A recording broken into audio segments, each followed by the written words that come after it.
Bonjour à toutes et bonjour à tous et bienvenue dans le podcast de The Free Agent sur la NFL ce soir. On va parler donc de l'intersaison et on va continuer notre tour d'horizon des divisions NFL. Ce soir, on va parler de la NFC Sud avec quatre équipes aux objectifs différents durant cette intersaison. Pour m'accompagner pour cette analyse, Bertrand et Étienne. Salut les gars. Salut à vous, salut Bertrand, salut Michael. Bonsoir à tous, bonsoir Mika et Étienne. Les fidèles, parmi les fidèles. Donc, on va démarrer, messieurs, en parlant des champions de la division, les Buccaneers, qui, pour le coup, à mon avis, sont l'une des équipes en NFL qui vont avoir la plus grosse intersaison à gérer, surtout après le départ de Tom Brady. Étienne, comment tu vois cette intersaison et surtout, comment remplacer Brady ? Ah bah, on remplace pas Brady. C'est clair. on fait autrement, on essaye quelque chose. Là, ils ont tout à refaire parce qu'il n'y a pas que Brady en plus. C'est que tout ce qu'il avait emmené avec lui, les Gronkowski, mais ceux qui sont venus dans sa foulée, les Fournette, Sherman, même s'il n'a rien apporté, Ryan Jensen, enfin tous les anciens, tout le monde s'en va quoi. Ali Marpet prend sa retraite à 28 ans, c'est bon, Ouais, tout gagné ouais, avec ouais. Brady, c'est super.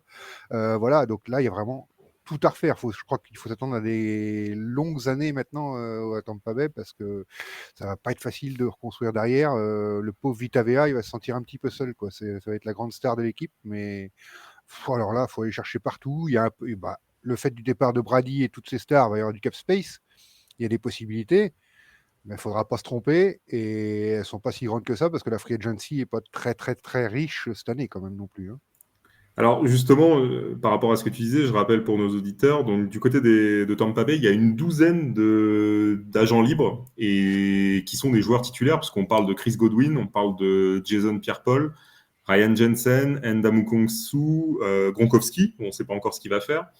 Tu as parlé de Fournette, on a Ronald Jones, on a Sherman, on a Carlton Davis. Enfin, ça fait quand même un nombre de joueurs assez impressionnant agents libres, sans compter le fait qu'Antonio Brown n'est plus là, vu qu'il a été viré, et Ali Marpet qui s'en va, qui part en retraite. Donc ça fait quand même du monde, Bertrand.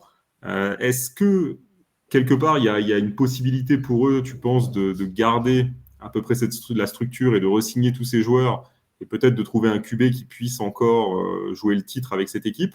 Ou alors il faut repartir de zéro, peut-être avec Kyle Trask justement qui avait été drafté, et basculer sur une reconstruction complète. Globalement, là, par rapport à la description que tu as donnée, le nom des joueurs, oui, ça fait pas mal de joueurs qui, je me semble, vont sûrement partir par rapport à la seule bonne raison qu'on a bien senti qu'étant pas les Buccaneers, même avec, à l'époque, en prenant Tom Brady, était sur, c'est la gagne ou pas grand-chose, comme un peu, sur une autre façon, les Rams cette année. Donc, au final, là, ça sent beaucoup de joueurs sur le départ qui, d'eux-mêmes vont sûrement sentir que le projet ne sera plus le même. Rob Gronkowski, on sent bien que il était venu parce que Brady était là, que son pote était là. Mais on sent aussi que ça va s'arrêter d'ici peu. Donc, je sens la grosse reconstruction, en fait, avec un cap space en plus minime, hein, où ils ont que 7 millions de dollars, on va dire. Alors après, avec les différents départs ou autres, ça va sûrement s'améliorer. Mais il va y avoir quand même beaucoup de questions et je pense pas forcément qu'ils vont rester sur un Kyle Trask uniquement pour essayer de faire une saison correcte en 2022. Oui, Ouais, moi je l'aimais bien alors, Kyle Trask à l'université en Floride, là, avec Kyle Pitts, ils avaient un beau petit duo. J'aimais bien ce qu'il faisait. Moi j'y crois en ce petit jeune. Alors ils l'ont vraiment mis dans le coton cette année. Peut-être oui, que c'est clair. c'est vraiment l'avenir. Et moi j'y crois. Je l'aimais bien en universitaire. Alors après derrière le palier est élevé, hein, faudra voir. Mais je l'aimais bien. Pourquoi pas construire autour de lui? Ce serait pas bête, hein, moi je pense. Hein. Alors, en tout cas, ça, clairement, le choix de le faire venir du côté de Tampa Bay, c'était pour tenter de lui faire apprendre prendre le maximum d'expérience derrière Brady, pour à terme quand même prendre l'équipe en tant que futur titulaire. Parce que de toute façon, les Bucks le savaient, Brady, ça allait pas durer longtemps. En plus, bon, on a parlé de reconstruction. Il ne faut pas oublier quand même qu'il y a des joueurs de talent encore dans cet effectif. Il y a Mike Evans, il y a Shaquille Barrett. Tu as parlé, Étienne, de Vita Vea. On a aussi Devin White. C'est quand même des très bons joueurs. Il y a Tristan Wirfs sur la ligne offensive. Donc, il y a quand même une base qui est là. Peut-être que justement, avec Trask et avec quelques joueurs pour s'additionner. Alors, je pense surtout côté attaque parce que perdre Antonio Brown, perdre Godwin peut-être Fournette aussi. À mon avis, ça va faire mal, plus Brady. Donc, je pense que côté attaque, il va falloir se renforcer. Du côté de la défense, je pense qu'ils sont assez solides. Hein. Malgré les quelques départs qu'il peut y avoir, ils trouveront des joueurs. Donc, je pense que ça peut fonctionner de ce côté-là. Je ne sais pas ce que vous en pensez. Pour moi, la défense, elle est assez bien fournie. Comme tu as dit dans les free agents, il faudra voir Ndam Konsus comment ça va se passer, parce que c'est quand même une pierre angulaire de la défense. Mais globalement, oui, avec Vita Vea, Lavonte David, Devin White, il y a quand même, faudra voir sur le backfield défensif que ça se dépeuple pas trop. Mais on sait bien que ça n'a pas été la force principale des Buccaneers. Non, c'est clair.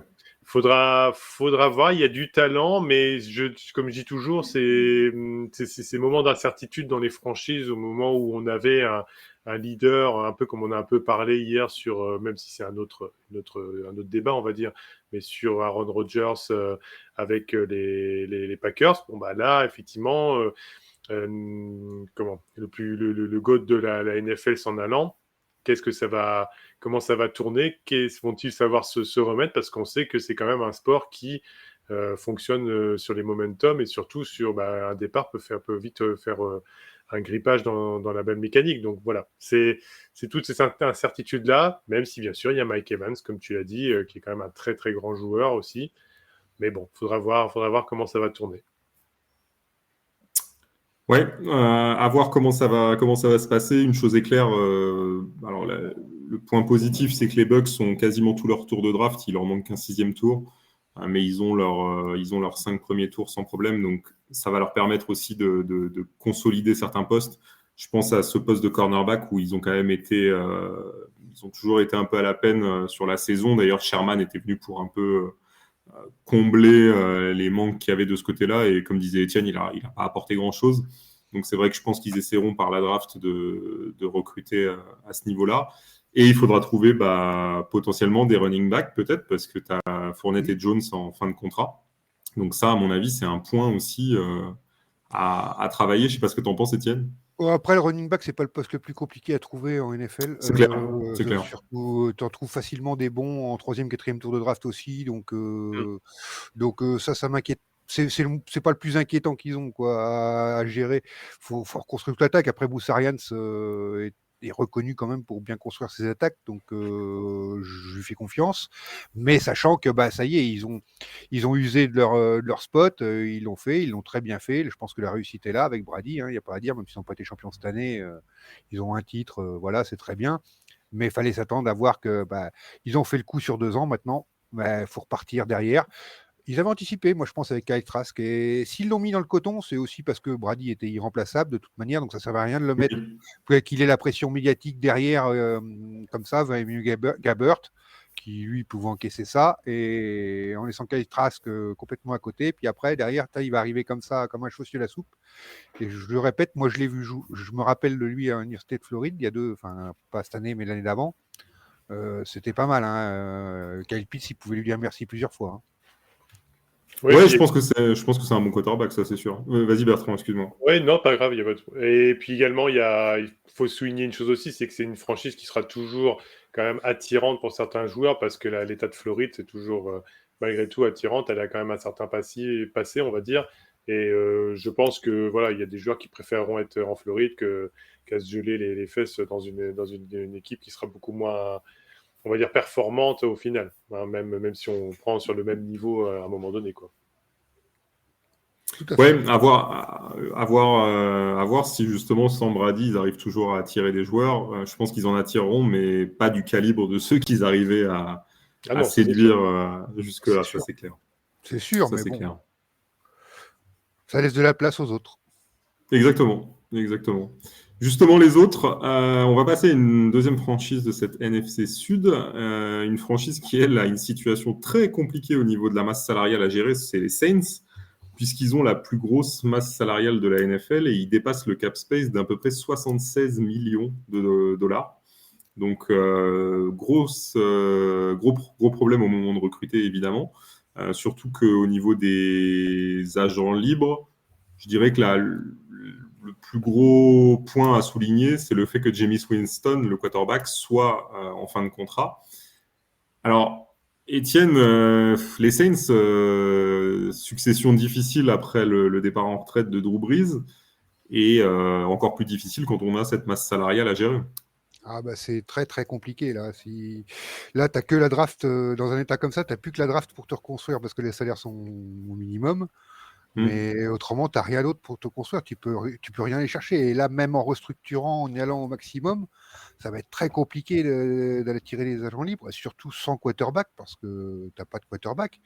Winston était blessé toute la saison et en plus il y avait une hype en début de saison sur lui que moi je comprenais pas trop parce que je le trouvais pas déjà exceptionnel quoi. Ouais. Effectivement, son premier match, il met 4 touchdowns, mais il y a 100 yards. Il fait 120 yards avec 4 Ah, touchdowns. on s'en rappelle bien, toi et moi, de ce premier match. Ouais, non, mais il met 4 touchdowns et 120 yards. Il fait que 120 yards en même temps. C'était pas des matchs extraordinaires non plus, quoi. Et bah, il l'a montré après parce que sur les 2 troisième matchs avant qu'il se blesse, c'était pas extraordinaire. Et je suis pas sûr que tu construises sur un prospect. C'était un prospect, il était numéro 1 de draft, ou je me trompe pas, ou numéro 2. Oui, Ouais, pas loin en oui, tout oui. cas, oui. Ouais, pas loin, il était pris très haut dans la draft, qui devait percer, bon, qui a jamais réussi, qui a fait plus de records d'interception qu'autre chose. Je suis pas sûr que ce soit la meilleure idée. Là, faut repartir avec ce qu'il y a de plus bas. Je verrais bien, moi, aller chercher les Trubisky, hein, ou alors un Garner Minshew, des mecs comme ça qui sont en backup quelque part et qui cherchent, enfin, qui sont en fin de contrat et qui cherchent quelque chose pour se relancer. Oui. Ça peut être l'idée. Ça peut être l'idée, ou alors aller faire un trade pour aller chercher le Garoppolo. Ça peut aider. Parce que Ouais, Garoppolo, après, c'est stable. alors, ça reste compliqué parce que c'est vrai que du côté de San Francisco, je pense qu'on attendra quand même une contrepartie intéressante. Donc, à mon avis, ça reste quand même pas simple d'aller chercher Garoppolo. Il ne faut pas oublier que Simian est en fin de contrat aussi, donc il va rester réellement sous contrat que Taysom Hill comme quarterback, Mhm. qui a pas toujours offert des grosses garanties. À 10 millions. Donc, ah ouais, à 12 même. Ouais. Ouais, ouais. Exactement, à 12 millions. Ouais. Donc oui, c'est une situation quand même assez complexe à gérer. Et comme tu disais, même en restructurant, je ne sais pas ce que tu en penses, Bertrand, mais ça paraît très compliqué. Donc, qu'est-ce qu'il faut faire du côté des Saints? Est-ce qu'il y a que la draft vraiment, ou est-ce qu'il faut penser à trader des gros contrats justement qu'ils ont dans leur effectif?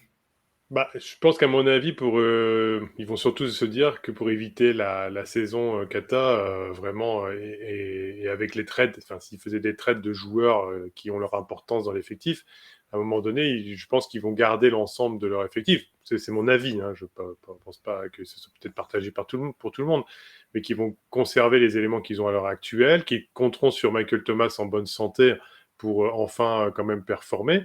Peut-être, comme on le disait très bien Étienne, avec les 12 millions de Taysom Hill, enfin compter sur lui malgré le peu je dirais, d'assurance qu'il a pu apporter, hein, où il est plus sur jeu de course, jeu de passe, entre les deux.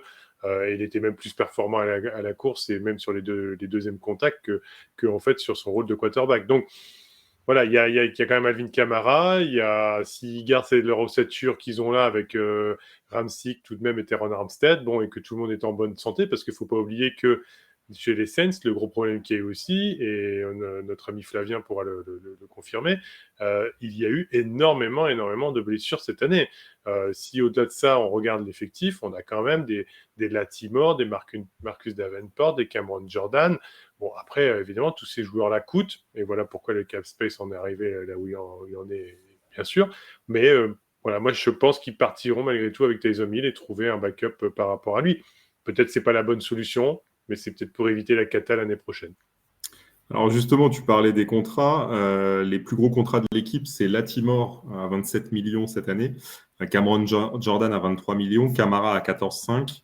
Et après, tu as David Onyemata qui est à 13 millions, Michael Thomas à 13 millions aussi, Armstead à 13 millions. Donc il y a vraiment des gros contrats dans cet effectif. De toute façon, évidemment, tu n'en arrives pas là sans avoir ça.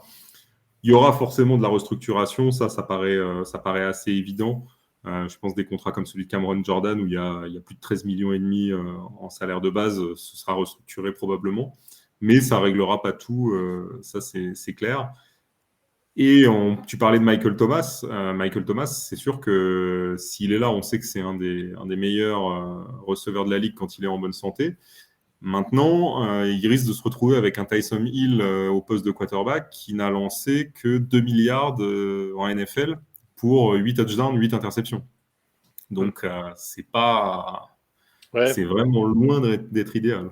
Disons que moi, le scénario que j'avais voulu mettre en avant, c'était pour éviter la cata. Bon, maintenant, on sent bien que si les décisions sont prises par le board d'éviter de nouveau une saison compliquée, ouais, il faudra faire les bons choix, restructurer, comme tu disais, les contrats, et puis essayer d'aller choper un bon quarterback. Tout ça va être très, très compliqué. Hein. Très, très compliqué. Ouais, je pense qu'un Trubisky, un Mariota, ils peuvent aller les chercher. Ouais. C'est pas des gros salaires, c'est vraiment le quarterback qui leur permettrait de faire le boulot plus propre que Jimmy Flintstone pour moi. Et après, vous avez parlé un peu de Camara, il faudra voir aussi son avenir là, avec ses problèmes qu'il a actuellement. Oui, c'est vrai. Et Oui. il va falloir voir ce que ça va donner parce que ça peut jouer une chose importante pour eux aussi. Donc voilà, et puis bon, le gros changement qu'on n'a pas encore évoqué, c'est quand même Sean Payton, quoi. Ils avaient le meilleur entraîneur de la ligue. Je suis pas fan des Saints, mais pour moi, c'était Tout pas à loin fait. d'être le meilleur. Parce qu'avec l'effectif qu'il avait, les résultats qu'il a eu l'an dernier, c'est extraordinaire, quoi. Moi, il Clair. était pas loin du coach of the year et le perdre, le remplacer. Alors, je veux pas tirer sur le nouveau coach que je ne connais pas plus que ça, mais c'est surtout ça aussi qui va être la grosse chose à changer, quoi. Même si c'est dans la continuité, c'était un assistant, il me semble, mais voilà, ça va être va falloir voir comment ce nouveau coaching va arriver aussi aux Saints, quoi, parce que c'est aussi un point très très important de leur future saison, quoi. Alors, effectivement, ça va être un gros point parce que, comme tu le disais, Peyton a fini avec un bilan positif à 9-8 malgré la saison remplie de blessures qu'il a connue. Et avec certainement l'une des pires escouades de receveurs de la ligue, sans Michael Thomas. Et là, effectivement, donc les Saints ont décidé de faire confiance à leur coordinateur défensif, il était coordinateur défensif depuis 2015, Denis Allen, et c'est lui qui reprend le coaching. Donc bon, il y a un côté continuité, c'est-à-dire essayer de perpétrer un peu la tradition de Sean Payton. Maintenant, ça va être quand même un gros challenge pour lui parce que passer après Payton, tout le monde n'en est pas capable, ça c'est sûr. Messieurs, sur ces Saints, est-ce que vous aviez autre chose à rajouter concernant cet effectif et les attentes de cette intersaison pour eux? Non, pas spécialement. Pas spécialement. C'est vrai qu'on a fait, on sait le mal qui les ronge là, et c'est toujours le même problème à ce moment de la saison. C'est le cap space, quoi. Donc là, C'est ça. avec un déficit aussi large, c'est compliqué, quoi. Après, il y a des solutions, mais ça va pas être facile. Non, c'est clair que ce ne sera pas simple pour eux. Autre équipe de cette NFC Sud, les Falcons d'Atlanta qui, eux, ont vécu une saison, on peut dire plutôt décevante l'année dernière. Ils ont terminé avec un bilan à 7-10. Les Falcons, c'est une situation un peu particulière. Alors, côté cap space, on est à moins 2 millions, grosso modo, donc ça va, c'est assez gérable en restructurant un peu. Ça c'est pas un problème. Maintenant, on a un Matt Ryan à 38 ans, à 37 ans cette année, donc c'est quand même, on arrive quand même au bout de sa carrière. Il lui reste 2 ans de contrat. On a un Calvin Ridley qui, lui, s'est écarté du football pour des raisons Psychologique. psychologiques, ouais, c'est le mot que je cherchais exactement. Mental, Et on ne sait pas si on le reverra. Et on a un Cordarrelle Patterson, qui est peut-être le meilleur joueur de la saison pour eux, qui est en fin de contrat. Donc, qu'est-ce qu'on peut attendre pour les Falcons? Qu'est-ce qu'il faut faire? Est-ce que c'est le moment peut-être de prendre un virage et de regarder pour une reconstruction, ou est-ce qu'au contraire, il faut essayer d'aller chercher des renforts pour soutenir Matt Ryan et essayer de lui donner une équipe encore capable de faire un run en playoff, Bertrand? Bah là, on est le choix, comme tu dis, vis-à-vis de Cordarrelle Patterson, puisque globalement, moi, je trouve que c'est quand même un des joueurs avec Kyle Pitts qui ont le plus marqué cette franchise, parce que bon, on peut pas forcément dire que c'était en défense que ça, avec les noms qui y a dans cette escouade, qui a pu tirer la franchise vers le haut. Donc tout s'est joué, on va dire grosso modo, avec les victoires qu'ils ont eues sur ces deux noms-là.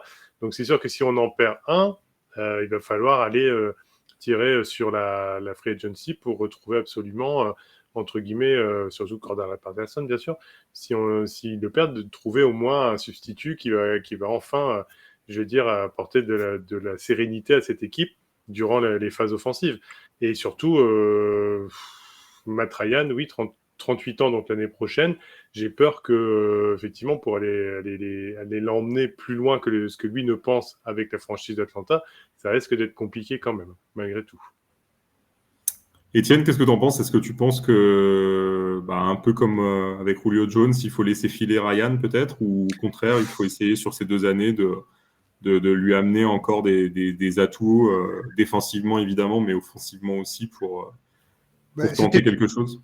c'était plutôt mon idée au départ, mais j'ai assez changé d'avis avec la retraite de Tom Brady, en fait, parce qu'en fait, tu fais signer Cordarrelle Patterson, ce qui est assez jouable vu ton cap space. Oui. Ton attaque, elle est assez correcte, même sans Calvin Ridley. Kyle Pitts, il va monter encore en puissance. Il était déjà très très bon cette année. Faut vraiment travailler un peu sur la défense. Il faut qu'il travaille sur la défense. Et garder Matt Ryan, ça suffira parce qu'il y a vraiment de l'espace dans cette division pour gagner cette division pour eux, vu les problèmes des autres équipes. Quoi. On vient de Ouais. parler des Saints et des Bucks. Tout à fait, ouais. Des Saints et des Bucks. Après, c'est les Panthers qui ont des problèmes également. S'ils veulent avoir un petit champ de tir là pour gagner la division, je pense qu'ils l'ont encore. Donc au départ, je me suis dit, il faut reconstruire, faut se débarrasser de Ryan, mais peut-être que non, finalement, peut-être mieux, c'est assez correct. Ça peut suffire pour gagner la division et on voit après ce qui se passe. S'ils construisent bien en défense, je pense que ça peut être intéressant pour eux quand même. Alors, je suis entièrement d'accord avec toi, surtout que finalement, quand tu regardes les effectifs à aujourd'hui, en tout cas, il y a que les Falcons qui ont un vrai quarterback numéro un. C'est ça. Donc, Ouais, oui, si, effectivement, ça, c'était dans, sûr. dans cette division, en tout cas, c'est les seuls, c'est les seuls. Donc, c'est vrai que tu te dis, s'il est bien entouré, alors je pense quand même qu'il leur faudra il va leur falloir de toute façon un receveur parce que je pense qu'il faut remplacer Ridley dans le cas où il ne reviendrait pas. Mais en tout cas, c'est vrai qu'ils ils ont une équipe en attaque et comme disait Étienne, Kyle Pitts va monter, donc on peut s'attendre encore à une meilleure saison de sa part. Je pense que si vraiment ils arrivent sur cette free agency et sur la draft à trouver des joueurs défensifs et en particulier la ligne défensive, parce que cette ligne défensive, elle n'a pas été exceptionnelle et en plus il y a quand même des joueurs qui s'en vont. Donc je pense que la draft pourra permettre de combler, surtout que la draft elle est assez bien fournie côté pass rush cette année. Je pense qu'ils peuvent effectivement devenir un vrai prétendant pour la division l'année prochaine, si tout se connecte bien aussi, hein, parce que de Voilà, temps c'est en temps, ça. les Falcons. Toujours. Ouais. C'est ça en fait. Alors c'est vrai que moi je pars très rarement sur des sites pour me faire mon analyse et c'est pour ça que j'étais peut-être plutôt terre à terre. Mais moi c'est ce que je voulais mettre en avant, c'est que effectivement il y a quand même beaucoup de facteurs qu'il va falloir mettre en avant, même si on a le quarterback de talent dans la division qui permettra de gagner cette division. Et le problème c'est que il y a quand même malgré je veux dire une homogénéité de la défense où il n'y a pas de grands joueurs qui se détachent des autres entre guillemets. Le problème, c'est que ça va être quand même compliqué de nouveau l'année prochaine. Donc, si la draft est bonne, si on chope les joueurs à la free agency, les seules certitudes qu'ils ont, c'est qu'ils auront plus de facilité à re-signer Cordarrelle Patterson que de trouver tout de suite les bons joueurs qui vont leur faire passer un step-up, quoi, un cap. Donc, ouais, ça va être... faudra voir. Alors, justement, les Falcons vont avoir le 8e choix de la prochaine draft sur le premier tour. Selon vous, il vaut mieux s'orienter vers renforcer le pass rush ou plutôt trouver un receveur pour remplacer Ridley et Julio Jones aussi, parce qu'au final, ça fait quand même les deux receveurs majeurs qui sont plus là. Ça dépend en fait de ce qui va être pris avant, quoi. Ouais. Parce que il y a deux, trois excellents pass rush, il y a deux, trois excellents receveurs. Et selon ce qui va être pris dans le top 8, tu verras qu'est-ce qui te reste, parce qu'il va te rester soit un excellent pass rush, soit un excellent receveur. Donc tu vas choisir en fonction de ça. C'est vraiment par rapport à ce qui va être pris avant. Comme ils ont besoin des deux, ils prendront le meilleur de ce qui va rester, quoi. Alors, qui sera toujours très bon. Justement, dans la mock draft qui a été faite par Damien, il a envoyé Treylon Burks, le receveur d'Arkansas, à Atlanta en 8e choix de cette draft. Donc, effectivement, ça peut être une option en tout cas. Oui, tout à fait. Ça peut être une option. Parfait, messieurs. Donc, sur les Falcons, en tout cas, moi, je pense qu'ils ont une vraie carte à jouer sur cette intersaison, surtout avec leur situation salariale, où je pense qu'il y a vraiment de quoi manœuvrer pour attirer quelques bons joueurs sur cette free agency. Parce que la draft, ça peut être une option, mais la free agency aussi. Surtout qu'on sait qu'il y a des receveurs qui vont être dispo. Je pense à Juju Smith-Schuster, je pense à Michael Gallup. Tous ces joueurs-là peuvent être intéressés de rejoindre une équipe comme les Falcons. Et pour le coup, ils peuvent capitaliser sur le talent de Ryan et surtout de Kyle Pitts, parce que je pense que là, ils tiennent un vrai monstre au poste de tight end. Ouais, c'est vrai qu'avec ce résumé que tu viens de nous faire, on a déjà une lueur d'espoir plus importante quand même pour les Falcons. Là, le gros avantage, on l'a dit tout à l'heure, mais c'est qu'ils ont une division qui s'est affaiblie du fait de départ de joueurs importants ou de franchises qui sont déjà dans certains problèmes, on va dire. Donc voilà, ça peut éventuellement, comme tu l'as bien résumé, Mika. Et je pense en plus qu'ils ont cet avantage que même si ces équipes se sont affaiblies, je ne les vois pas là sur cette intersaison trouver une solution miracle pour régler les problèmes qu'ils ont. Les Saints ont un gros problème de masse salariale, je ne vois pas comment ils vont pouvoir le solutionner là en un été. Et les Bucks, même si on sait qu'ils seront solides sans Brady, ce sera plus compliqué. Et on va en parler des Panthers, mais je ne vois pas les Panthers comme un candidat dans cette division. Donc, je pense qu'ils ont une bonne option pour, en tout cas, peut-être aller chercher le titre de division, ce qui serait quand même un sacré retour parce que leur saison 2021 a été quand même assez laborieuse. Et puis ensuite, préparer la suite, peut-être l'après Ryan, parce que Ryan termine son contrat à la fin de la saison 2023. Et je pense qu'à 38 ans, il ne devrait pas rempiler, à mon avis, avec les Falcons. Bon, il doit pas avoir le même rythme de vie que Tom Brady à manger des avocats tout le temps. Donc je pense que oui, il aura une longévité moins importante, je pense. Et puis la draft de l'an prochain est plus fournie en quarterback. Ils pourront se servir dedans. C'est clair. Dernière équipe de cette NFC Sud, messieurs, on va parler des Carolina Panthers qui, eux, ont vécu une saison très mauvaise à 5 victoires, 12 défaites. Et là, il y a des situations il y a des vrais cas à régler. Je pense notamment à Christian McCaffrey, puisque le running back est certainement l'un des meilleurs joueurs de la ligue quand il est en bonne santé. Sauf qu'il est pas souvent en bonne santé. Il a joué que 10 rencontres sur les 2 dernières saisons. Donc, il y a un vrai sujet là, je pense. Et surtout, il y a aussi une reconstruction à faire dans cette équipe. Je ne sais pas ce que tu en penses, Étienne, mais quelle direction il faut prendre du côté des Panthers, sachant qu'on a un Darnold qui entre dans sa dernière année de contrat? C'est très compliqué parce qu'ils ont fait un super début de saison. On les voyait très très bien en début de saison. Ils étaient vraiment très très. Ouais. Ils sont partis à fond comme des balles, avec une très bonne défense, un peu plus moderne que ce qu'on voyait, c'est-à-dire qu'ils couraient comme des malades pour aller mettre une pression de pas possible. C'était chouette à voir, n'empêche, comme défense, c'était intéressant. Et après, tu regardes, ils ont gagné les matchs quand McCaffrey était là, quoi. Et dès que McCaffrey est plus là, il n'y a plus personne. Alors effectivement, c'est un joueur exceptionnel, mais il joue plus, quoi. Il joue pas assez. Et quand on sait que l'espérance de vie, excusez-moi, je parle entre guillemets, mais d'un running back à peu près en NFL, c'est 3 ans. Lui, il va être à sa cinquième ou sixième saison, je sais plus exactement. Mais voilà, donc il a dépassé, et depuis qu'il a dépassé la moyenne de ce que dure un running back en moyenne en NFL, bah, il est en chute libre et il joue plus. Donc, pendant qu'il a de la valeur, si tu peux le trader, vas-y, mais c'est pas facile parce qu'il faut que quelqu'un accepte de prendre le pari McCaffrey. Et le contrat. Et le contrat, bah, fait faire le pari du joueur, plus avec son contrat, bien sûr. 4 ans, 64 millions de dollars, qu'il nous avait marqué dans l'article. C'est ça. Ouais, c'est ça. Et voilà, après, Sam Darnold, c'est moyen, mais qu'est-ce que tu peux trouver de mieux que Sam Darnold, là, actuellement? Tu vas le trader contre quoi? Contre qui? Il va falloir que tu mettes autre chose, parce que ça va pas plaire à grand monde, ça. Donc, Alors, justement, je te pose la question, est-ce que, vu la draft qu'on a, est-ce qu'un Kenny Pickett, par exemple, pourrait être une option et se dire, bah, on envoie McCaffrey et Darnold d'ailleurs, et on reconstruit, bon, on peut récupérer des tours de draft, et reconstruire, justement, repartir de pratiquement zéro.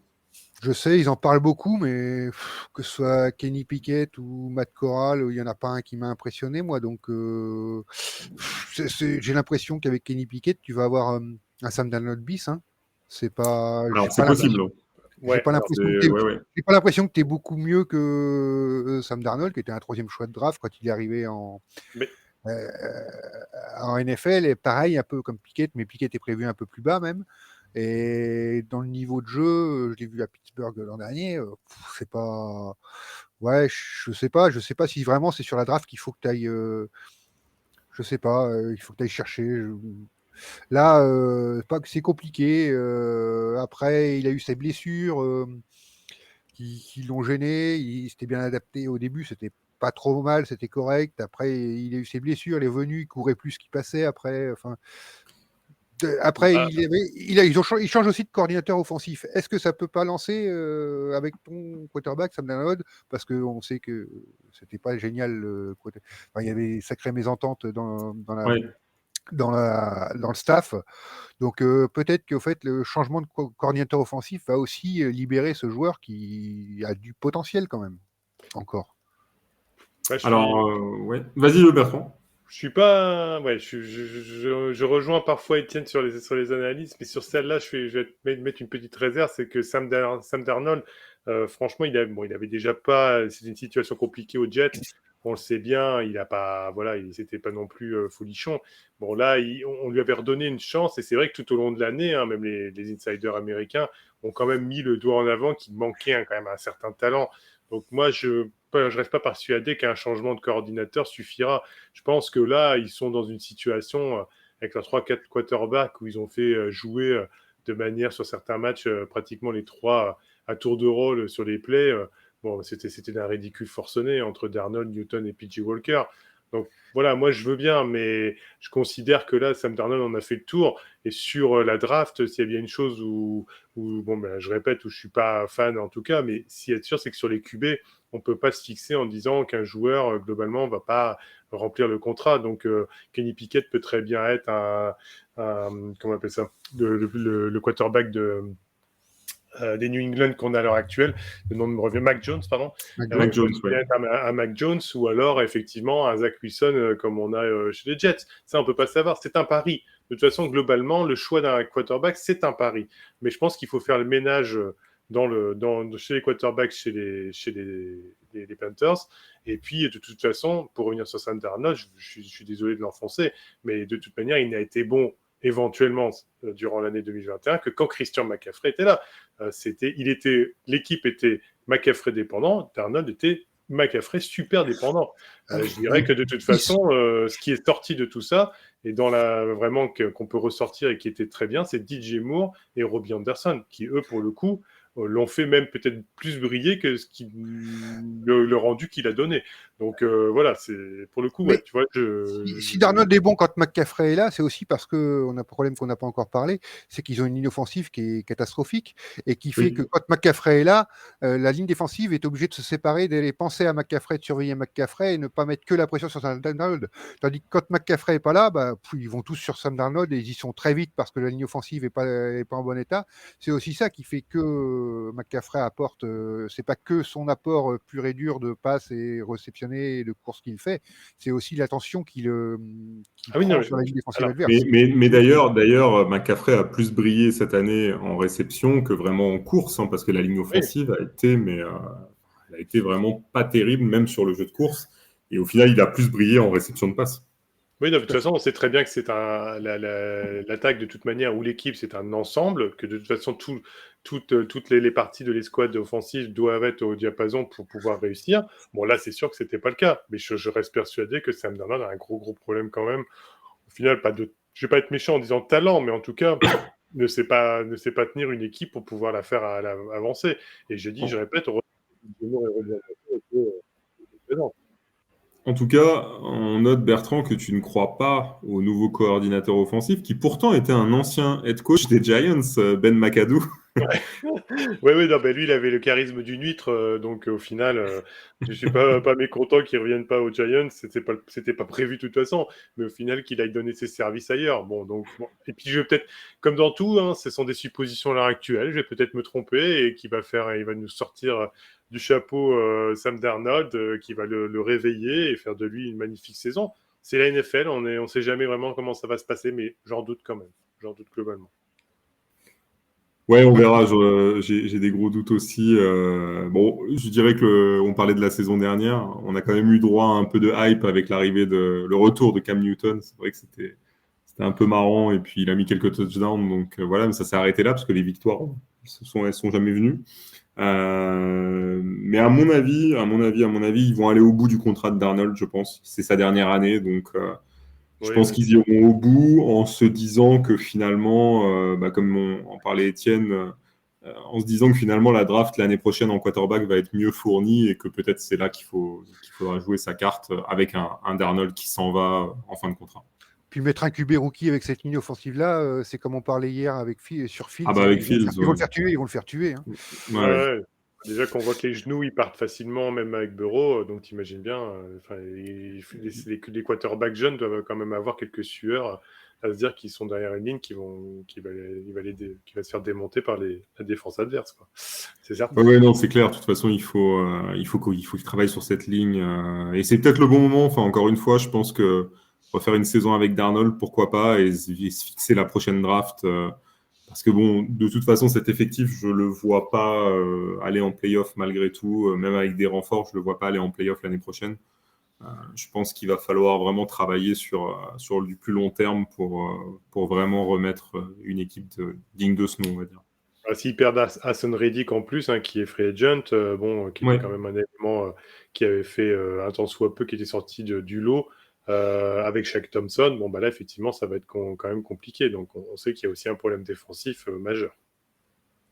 C'est clair, non, c'est clair. Et encore une fois, on verra, hein, mais je vois pas McCaffrey rester là-bas. Je pense qu'ils vont essayer de. Je pense qu'ils commencent à voir qu'au niveau de la santé, ça va pas suivre. Et 10 matchs en 2 saisons, ça fait quand même pas très lourd. Ouais. Non, c'est dommage parce que c'était un de mes joueurs en fantasy, donc c'était mon premier choix de la fantasy et il s'est blessé, donc autant vous dire que j'ai galéré. Oui, ça devait pas être triste en tout cas. Je crois qu'il ne faut plus trop miser sur lui, malheureusement, alors que c'est vraiment un super joueur. C'est vraiment très dommage, parce que je ne suis pas fan des Panthers, mais il est très joli, il est très chouette à voir jouer, il est spectaculaire, voilà, quoi, il y a tout ce qu'il faut. Mais bon, là maintenant, je crois qu'il est arrivé au bout, quoi. Voilà, une fin de carrière pour un running back, hein, c'est 27-28 ans. Hein. C'est ça, c'est ça. C'est sûr que pour un joueur qui se blessait, à chaque fois qu'il revenait malgré tout, il performait. C'est-à-dire que c'est là qu'on dit ils sont McCaffrey dépendants. Voilà, mais il performait. C'est pas comme désolé pour les fans des Giants, mais c'est pas comme un Saquon Barkley qui est déjà dans sa 3e ou 4e année et qui, au final, à chaque fois qu'il revient, ne performe pas, même après une blessure. Donc voilà, on voit vraiment qu'il a du talent et que le pauvre, on a envie de lui dire, mais t'as vraiment pas de chance, quoi. C'est vraiment dommage, quoi. Et après, on n'a pas parlé d'une chose, mais peut-être que vous rebondirez dessus, c'est le cap space, pour le coup, ils sont à presque 18 millions dans eux, pour le coup, dans le positif. Donc, ça laisse la porte ouverte, malgré tout, à essayer de trouver certains éléments pour améliorer tout ça. Et maintenant, qui va vouloir venir? C'est ça, c'est qui va vouloir venir. Ça, en fait, ouais. C'est qui tu vas réussir à convaincre et à quel prix, parce que est-ce que tu vas pas devoir payer, un peu surpayer certains mecs pour réussir à les faire venir, c'est toujours un peu le problème pour ces équipes-là. À voir en tout cas, à voir en tout cas ce que ça donne, mais on juste revient sur un point parce que je vais l'oublier après sur McCaffrey. Moi, il y a eu des choses aussi qui m'ont un peu, qui m'avaient un peu interpellé. C'était les appels de jeu des fois. Enfin, je trouvais qu'ils l'envoyaient au charbon, quoi. C'était Ah oui, le non, mais pauvre. Il allait c'était se ce, fracasser sur les lignes défensives adverses. Enfin, c'était. comment il s'appelait ce coordinateur offensif qui était attendu comme une superstar et qui faisait des appels Ah pourris. oui. Joe Brady. Ouais, Joe Brady, voilà. Joe Joe Brady. Brady. Oh là là, c'était. Enfin, les Il appels. a un nom à Ouais, réussir, non? Mais je c'est pouvais ça. pas, moi. Je pouvais pas. Ces appels offensifs et tout. Enfin, c'était une catastrophe. J'ai l'impression que les Ricains sont restés juste sur le nom de famille et n'ont pas vu au-delà de ça, quoi. Tu vois ils se sont Bah, il dit, paraît qu'en université, il était exceptionnel, mais. Il a été Là, bon, ouais, il a été bon à LSU. Il était à LSU avant d'arriver aux Panthers et il a été plutôt bon, ouais. Mais on va le retrouver l'année prochaine parce qu'il va aux Bills. Il sera l'entraîneur des quarterbacks du côté des Bills. ouais, mais tu fais pas les appels de jeu quand tu es entraîneur du Non, quarterback. ah non. Déjà, ça aide. non, ça va Mais aider, ouais, c'est clair. déjà, Bertrand, par contre, tu m'as fait penser à une petite chose là, avec ta réflexion juste avant. Oui, Toi qui es pour les Giants, Saquon Barkley oui. contre McCaffrey, t'échanges?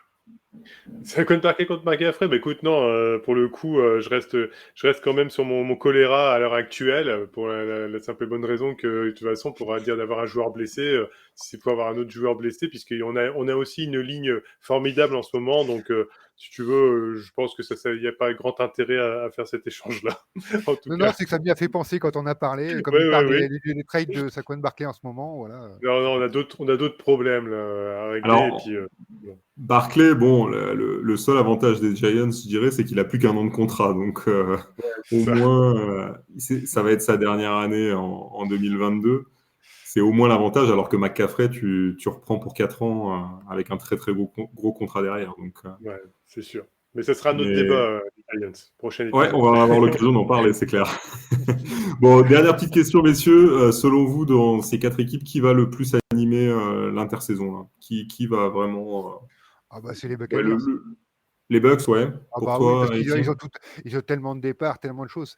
Animé, quand je parle animé, c'est pas qu'ils Ouais, vont ouais, faire attention, ouais. beaucoup, mais c'est-à-dire la quantité de mouvements va être impressionnante aux Buccaneers, C'est clair. c'est certain. Voilà, Ouais. c'est ça, Alors c'est moi, sur la quantité. j'aurais dit plutôt, alors excuse-moi, je t'ai coupé, Étienne, mais Vas-y, j'aurais dit vas-y. plutôt sur, moi pour le coup, j'aurais dit les Falcons pour le coup, puisque, mais là, je parle pas d'animer sur la quantité, je dirais animer sur ce que l'on attend d'eux grâce à la faiblesse de la division maintenant. Donc animer plus, bah tiens, ils ont dégoté ce joueur-là, c'est pas mal, ça renforce bien l'équipe, ils ont quand même amélioré sur un ou deux postes en défense, donc ouais, moi je partirais plus d'une autre façon. Mais sur les Falcons, malgré tout, bon, effectivement, les Buccaneers vont quand même bien animer le débat, c'est certain. Oui, non, mais je suis tout à fait d'accord avec toi, Bertrand. Au niveau qualité, c'est les Falcons qu'on attend le plus, c'est sûr. Oui, c'est clair. Mais bon, moi, je donne pas les Bucks complètement enterrés. Je pense qu'ils vont réussir à garder quand même du monde après, la question, ça va être vraiment le poste de quarterback parce que c'est là où le gros changement va s'opérer, quoi. Je veux dire, tu passes de Brady à Trask, déjà, ça va être un gros changement. Tu passes de Brady à Et, n'importe qui, hein. et de Brady à n'importe qui, oui, c'est clair. Donc, c'est pour ça que à voir, mais je pense qu'ils vont réussir quand même à conserver une bonne ossature et à être encore très solides. Mais ils vont animer, oui, c'est sûr, parce qu'il va y avoir du mouvement. Il va y avoir beaucoup Voilà. de mouvement. Puis bon, Ça, c'est sûr. elle va faire parler du fait que c'était l'ancienne franchise de Brady, donc inévitablement, elle a un regard plus Ah, important ça. sur les médias américains Puis t'es champion d'office. il y a Donc, 2 ans. et Puis t'es champion il y a champion. 2 ans. Voilà, Voilà. Et donc champion il y a 2 ans, ouais, c'est clair. Non, c'est clair. anime. Merci, messieurs, en tout cas, pour toutes ces analyses. Merci aussi à tous nos auditeurs. N'oubliez pas que vous retrouvez toutes nos émissions tout au long de la semaine.